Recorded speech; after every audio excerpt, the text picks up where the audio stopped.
Hello, everyone, and welcome back to the Real Positive Girl podcast. My name is Sabrina. Happy Thursday to you all. I hope that you're having a fantastic day, whether your day is just beginning in the end or towards the middle. Whenever you are deciding to listen to this, I hope that your day is going well. It's so weird that today is Thursday because I feel like it should be Friday. I feel like the last few days have just been so long, and not necessarily in a negative way, just long. They just feel long, and it might be because since we're getting deeper into the year, it is becoming darker sooner, and it just feels like time is going so long because it's darker. I don't know what I'm saying, but anyway, so it's interesting that it's Thursday. If you're new here, you may not know that Thursdays are my favorite days. They just are. You're so close to the weekend, yet you still have just enough time to get work done, feel like you have things wrapped up before you could take a complete break on the weekend, or at least a mini one, and just de-stress and let things go. So, and also I am in the habit of offering prayer on Thursdays. I've been doing that for a long time, and I love it. So anyway, happy Thursday. If you're having a hard day, I always encourage everyone to do the 5-minute reset, which is to take at least 5 minutes. Take more if you have it, but take 5 minutes to reset, reboot, restart, come back to baseline, to just kind of like take a break from any burden, stress, issues, or problems that you are currently dealing with. Take a break from those, restart your day right then and there. It's a really big shift and change in your mindset that can be so amazing, because letting everything just pile on top of you, any stress or any burdens that you're carrying around, it can really drag you down and be debilitating and prevent you from being able to succeed and win the rest of your day and really actually enjoy it. So I encourage you to take that break. And also, if you are dealing with some problems that you need to solve, like directly with someone else, I encourage you maybe take part of your reset time to problem solve those things, come up with a resolution, and be able to go back to that person, provide a resolution, and move on from that problem. The other thing I always ask people to do is to come up with at least 4 things that you are grateful for. Big things, small things, medium-sized things, it doesn't matter. You can literally be grateful for every single thing in your entire life, and you can be grateful for having time to go grocery shopping. You can be grateful for having an extra day on your weekend because of a holiday. You can be grateful for getting something in the mail that you've been looking forward to. You can be grateful for reconnecting with a friend after not talking to them for quite some time. It doesn't matter what it is. You can be grateful for so many things, which makes the list almost literally endless, and that's amazing. So you should have no trouble coming up with at least 4 things to list out.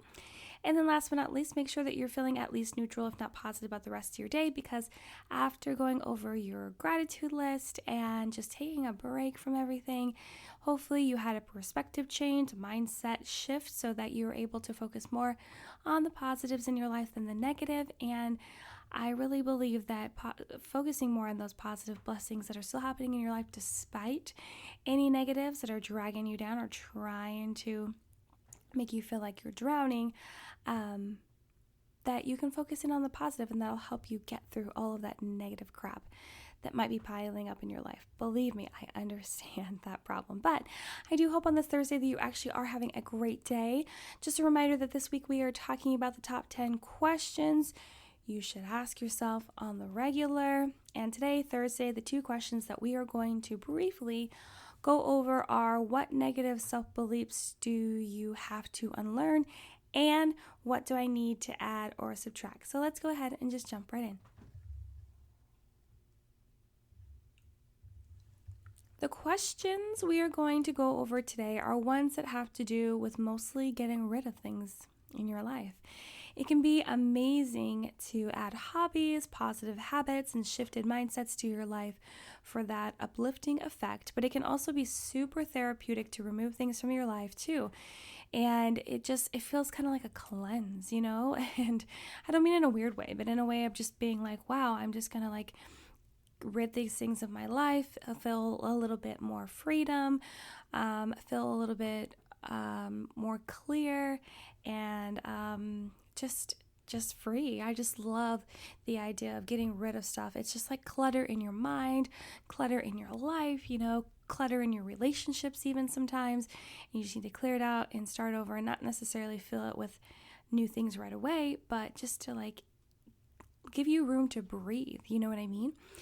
And, there are even things in your life that are fine to have for a season and then remove at the appropriate time. So I'm not saying that everything that you're going to remove means that it was bad for you. It just means that it is no longer needed for you at this time, or that it was bad and it just doesn't need to be there anymore. So, because we definitely all go through different seasons of our life where things are super helpful at one time and then we no longer need it. It's just taking up space. It's taking up time, and it's not really helpful anymore. And it's actually becoming more, not hurtful, but kind of hurtful. It's getting in the way, and it's really good to, move on from those things in a way. So let's jump into our first question.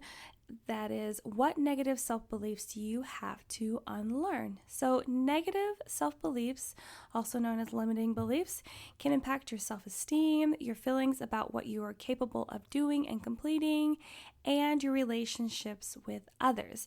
And it could definitely affect a myriad of different other things, but those are just the ones that I wanted to bring up and mention because they're pretty big deals. Having negative self-beliefs affect your relationship with others, which could be your family, your friends, your partner, and just really wrecking those things, because the power of your mind and what you think about yourself is so strong and really just seeps into everything, and it seeps into how you are as a person and how you treat others, because even if you do believe in treating others better than you treat yourself, it still can be a weight to bear for others, especially someone as close as like a partner, to have to, for lack of a better word, deal with the feelings that you have about yourself, because it affects your whole mood and attitude and how you live your life. So, affecting relationships, affecting, your self-esteem. Of course, the way you think about yourself affects that greatly,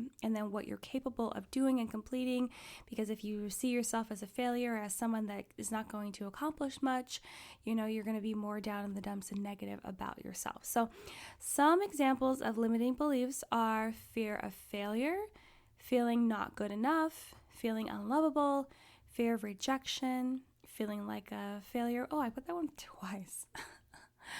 I mean, it's a big deal. Feeling like an outsider and feeling like everything is your fault. That one hit me hard. And it's just I do walk around with that limiting belief that everything is my fault because I feel responsible for people, because I have issues with codependency.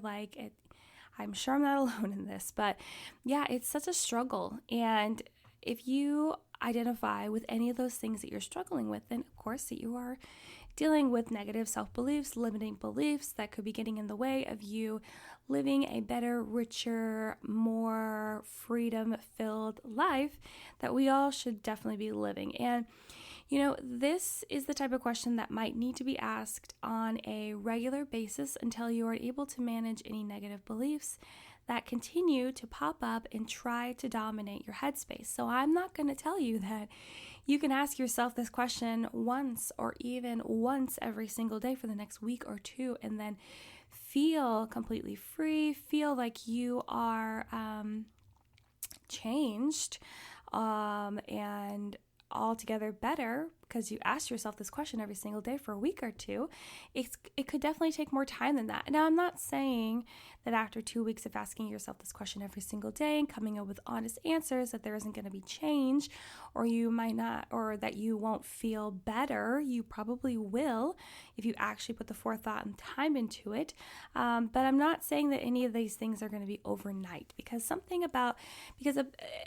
any work that you're going to do towards changing your mindset and your belief system is definitely a lot of good, hard work that you are in for. And that's important because you want to change it for the long term and not just for the temporary. You don't want to just feel good for 2 weeks and then go back to it and then feel like you probably wasted your time or it didn't work. No, you want to do it for the long haul and make sure you're continually implementing those questions and the way that you think about yourself and how you manage your mindset so that you can not have to be so micromanaging in those things at some point in the future and just naturally be able to manage those feelings and emotions and move on from them quicker than maybe you are right now because they're so dominant in your mind. And I understand that because maybe you don't necessarily deal with all of the examples that I gave, which again, there are still many more examples, obviously, since I accidentally listed one twice, but fear of failure is important. But so it's just important to take the time and energy to actually work on moving through those things and becoming free from it so that you are not dominated by it forever and ever and always. That's not what anyone wants. So, but once you're able to identify your negative self-beliefs, you should take the time to ask yourself why you are believing those thoughts and if anyone's previous opinions have contributed to those thoughts as well. So try to come up with any evidence that backs up any of your negative claims, which you probably won't be able to, and understand that these negative beliefs are probably formed from someone else's opinion and or something that you shouldn't have taken personally. I understand that whole paragraph that I just said to you can seem like I'm attacking you. And I'm not. It can seem like some hard truths for you to accept, and I get that. But I am here to share the hard truths, like for reals, because if we aren't able to be open and honest with ourselves and have those come to Jesus moments with ourselves, then no one else is going to be able to do it. You know, people might try and they might do a good job, but honestly, you need to be able to do it for yourself as well. Like, how can you be honest with other people if you can't be honest with yourself, right? And you grow and become a better, stronger version of yourself if you are able to be honest with yourself and work on the things that need work. And that's okay. No one's perfect. We're all on a journey of our own to become our best selves continually all the time. No one's made it. No one will make it until we all leave this earth and go to heaven. So just understand that we're all a work in progress, and that is okay. But yes, so once you ask yourself this question and you're able to identify some limiting beliefs that you have about yourself, take the time and ask yourself why. Why are you believing these things? And what evidence do you have to actually show that you are a failure, that you are an outsider, that you everything is your fault, or that you're unlovable? Like, what's the actual evidence that you have? And generally, you won't be able to come up with any. Like, you might try to weasel your way out with some excuses like, oh, I'm unlovable because no one will date me, or I've been with a couple guys lately and they never told me I love you, but I always said it first, which could be definitely different problems all in themselves with those kind of things. Or you say that you're a failure because you've never actually accomplished any of your goals, but maybe you haven't accomplished any of your goals because you've given up too soon. Or maybe you didn't have the right mindset or opportunity and the right things to actually start going after those goals, right? Or maybe it wasn't the right goal for you. That's totally fine.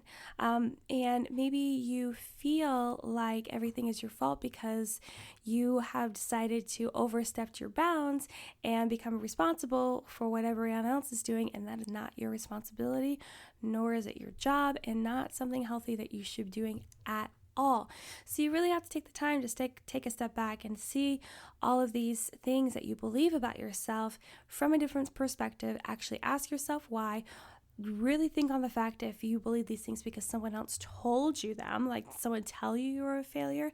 Did they tell you that everything is your fault? Did they tell you that you're unlovable? And or do you feel like you were continually rejected by the same person or the same type of people? Like, if you hear those things and then just immediately soak them in and believe them as like the truths of the world, it's still not true because it's just someone's opinion. It is someone's opinion. And I feel like that's one of the hardest things for us all to understand and to let sink into our mind, that we are letting ourselves be controlled by someone else's opinion. And whether that other person knows it or not, it doesn't matter. Because if they are trying to manipulate you into thinking that what they're saying is correct, that's okay. That's a problem in itself. But you still don't have to believe them. If you're able to strengthen your mind enough to realize that I don't have to believe what other people are saying about myself, because I'm in charge of how I believe, what I think about myself. And that's all that matters.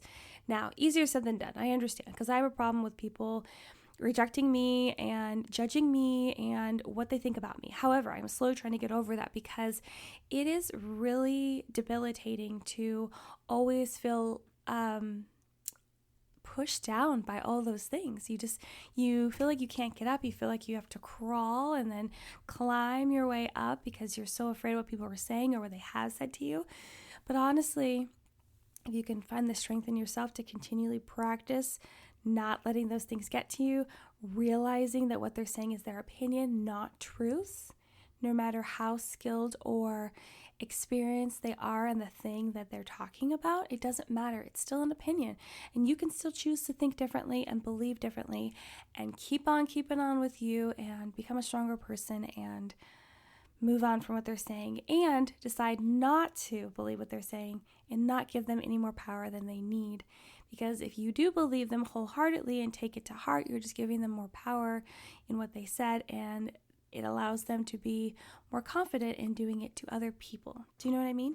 So it's important for you to realize that, yes, maybe you're just letting the negative thoughts in your mind fester and take over, or you're letting someone else's opinion form how you feel about yourself, or you took something too personally. And that could be, if you feel like you're an outsider because you weren't invited to certain things, maybe it's because they didn't know you wanted to be invited, or maybe it was some sort of miscommunication, or maybe they just feel like they only have certain people that they want to spend time with, and that's okay.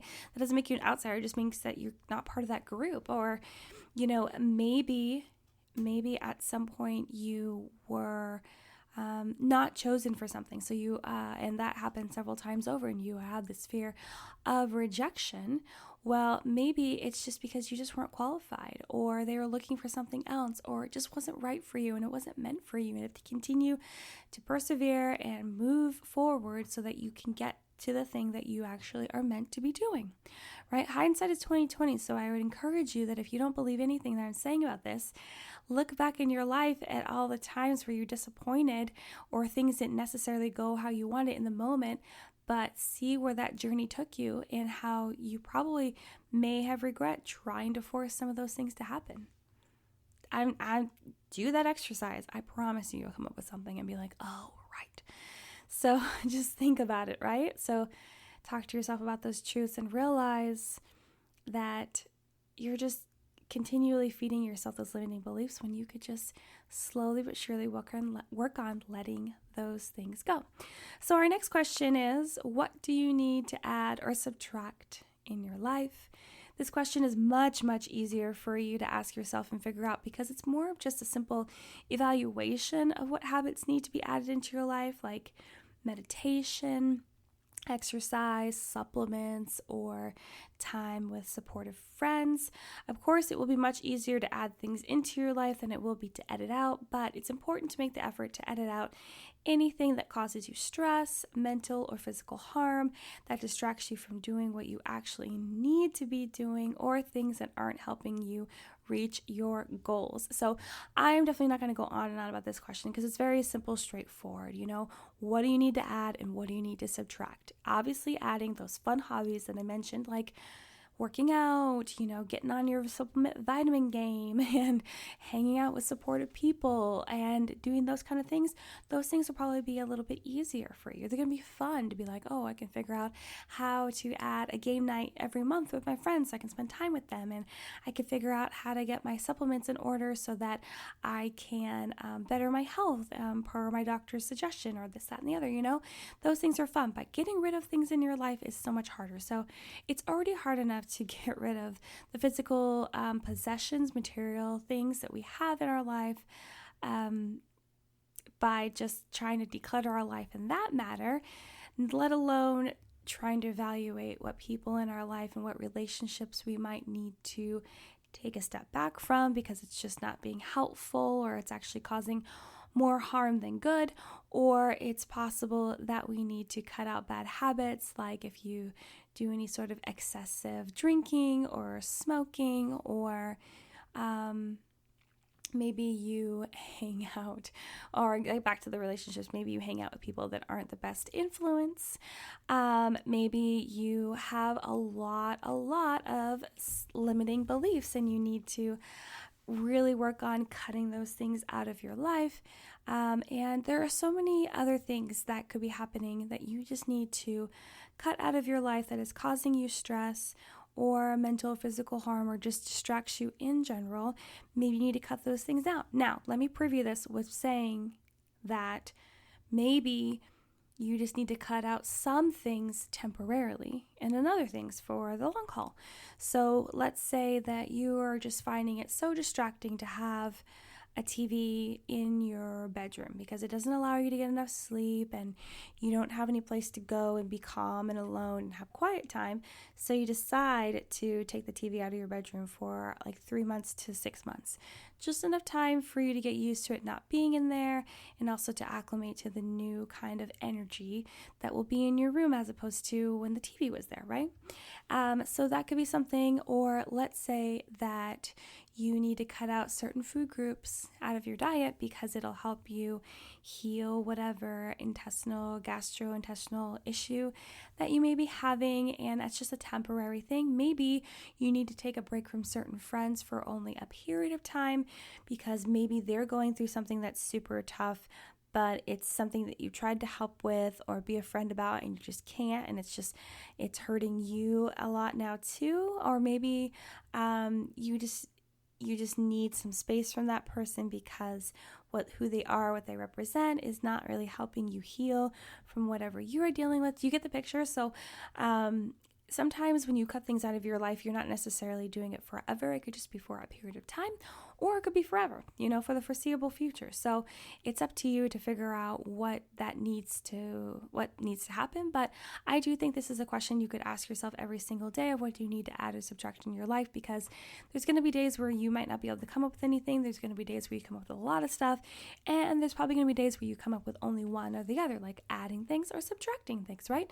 Especially if you're going through seasons and you add something and then the next season you need to remove it, or vice versa. So I just encourage you to really ask yourself this question and the previous question of what negative self-beliefs do you have to unlearn, and it'll really help you to balance out what needs to be in your life and what doesn't, and how you think about yourself. So well, that's it, you guys. Thank you so much for listening to the Real Positive Girl podcast. Again, my name is Sabrina. I really hope that you enjoyed this episode and that it brought you a lot of knowledge and understanding and some hopefully deep thoughts for you to think about and questions to ask yourself, of course. Check the description box for notes for the show and where to find me on Instagram, which is at Sabrina Joy Perozzo, or at Real Positive Girl Podcast. My email address is also in the description box with the show notes. You can email me with any questions, comments, concerns, prayer requests, feedback, topic suggestions, or just to say hey, hi, and hello, however you want to do it. And that's about it. I think I've talked enough. So until next time, have a good one, and I'll see you next time. Bye, guys.